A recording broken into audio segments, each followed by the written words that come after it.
বছরের ইবাদত ধ্বংস হয়ে গেল শুধুমাত্র আদম আলাইহিস সালাম একজন পয়গাম্বরের সাথে বেয়াদবি করার কারণে। 6.5 লক্ষ বছরের ইবাদত বরবাদ হয়ে গেল। আর আদম নবীরও নবী যিনি, সুবহানাল্লাহ, আদম নবীরও নবী যিনি, সেই নবীর সাথে কেউ যদি বেয়াদবি করে তার ইবাদত কি থাকবে? আদম নবীর সাথে বেয়াদবি করার কারণে 6.5 লক্ষ বছরের ইবাদত বরবাদ। আর যিনি আদম নবীরও নবী, আল্লাহর হাবিব, সমস্ত কুল কায়নাতের নবী, সেই নবীর সাথে বেয়াদবি করার পরে কেউ যদি বলে ইমানদার সে আছে, তাহলে বুঝতে হবে সে 1 নম্বরের গুমরাহির ভিতরে আছে। কথা বলেন ঠিক কিনা? নবীর দুরূদ এটা কবুল, সুবহানাল্লাহ। আচ্ছা, দুরূদের মধ্যে কি পড়েন আপনারা? আল্লাহুম্মা সাল্লি আলা মুহাম্মদ পড়েন না? ওয়া আলা আলি মুহাম্মদ। কি পড়েন? বলতেছেন আল্লাহুম্মা, হে আল্লাহ, সাল্লি আলা মুহাম্মদ, আপনার যাবতীয় করুণা যা কিছু আছে আপনি মুহাম্মদ সাল্লাল্লাহু আলাইহি সাল্লামের উপরে করেন। আচ্ছা, এই যে আপনি বললেন কথাটা, আল্লাহ তো সর্বক্ষণ 24 ঘন্টা, আল্লাহর কোনো লিমিট নাই, আনলিমিটেড। আল্লাহ দুরূদ 24 ঘন্টা নবীর উপরে পড়তেছে। আর সেখানে আপনি বলতেছেন আল্লাহ আপনার সমস্ত দয়া আপনার হাবিবের উপরে, আপনি রহমত দান করেন, সব কিছু করেন। আল্লাহকে আর বলা লাগবে? আল্লাহ কই বান্দা তুই বললেও দিব, না বললেও দিব। এখন তুই বলছস মানে তোর উপকার তুই কইরা নিছস। তুই বললেও আমি দিব, তুই না বললেও দেব।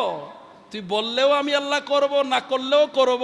এখন তুই যখন বললি, তুই ইনভলভ হইলি, এখানে আইসা ইনভলভ হইলি, মানে আমি আল্লাহর আমলের সাথে তুই একটা আমল জোড়াইয়া দিলি। মানে আমি আল্লাহর আমল হইল নবীর উপরে দরুদ পড়া। আমি আল্লাহর ইবাদত, আমি আল্লাহর আমল নামাজ পড়া না। আল্লাহর আমল ইবাদত, নামাজ, রোজা, হজ, যাকাত এগুলো আল্লাহর আমল না। আল্লাহর আমল হইল নবীর উপরে দরুদ পড়া।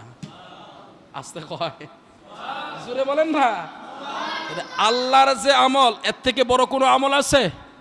তো সে আল্লাহর আমল আমরা বান্দা করতেছি, আল্লাহ নিজে খুদ নিজে করে, আর আমরা বান্দারা করি। সে বান্দাদের মধ্যে যারা ফতোয়াবাজি করতে চায়, এ কি আল্লাহর বান্দা? না, আল্লাহর দুশমন।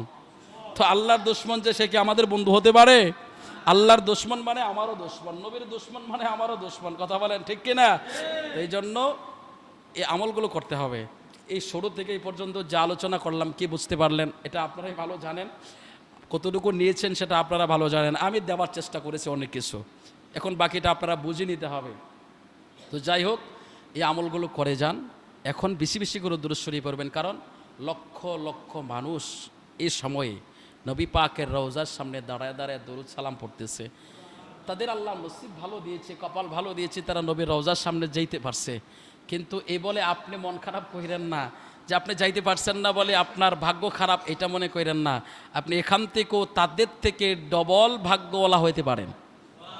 তো কেমন ডবল ভাগ্যওয়ালা হবেন আমি আপনাদেরকে আগামী জমায় বাহালুল দানার একটা আলোচনা শোনাবো, তাহলে বুঝতে পারবেন আপনাদের ভাগ্য কত ভালো হবে যদি পক্ষে থাকেন। আর বিপক্ষে গেলে যে সব শেষ। তো আল্লাহ পাক